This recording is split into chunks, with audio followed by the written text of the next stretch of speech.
what advice do you give when you look at the future of I don't want to say future of talent optimization, but the kind of the next couple of years to how we can best support and align our teams?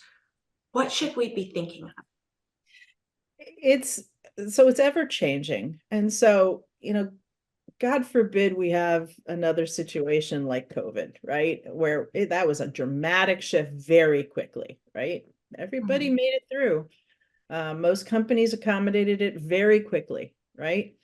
Um, I don't expect that we ever have something that dramatic, but we also need to, as often I have these conversations, we've got to throw out some scenarios all the time.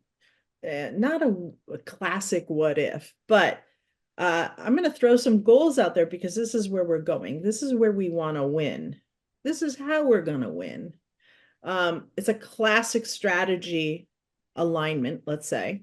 And then you have to think about what can go wrong that will change that direction.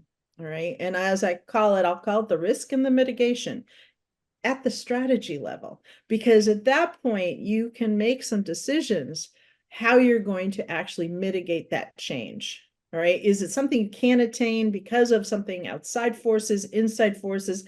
But think through in year three, if that happens, what are those mitigations? And oftentimes people forget about what happens to the teams.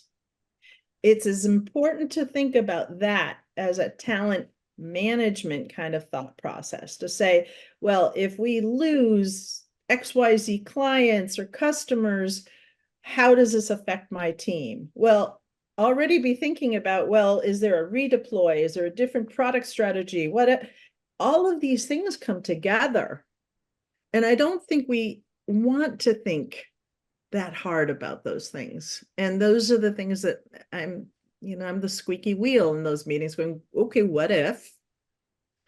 And how is that going to impact? You want to add 100 people over the next year, but if this happens, how does that change and why? Are we using tools better so that we're not over populating our organization and then have to let people go? That's the worst thing you can do, right? Throwing people at the problem, you got to think about the problem.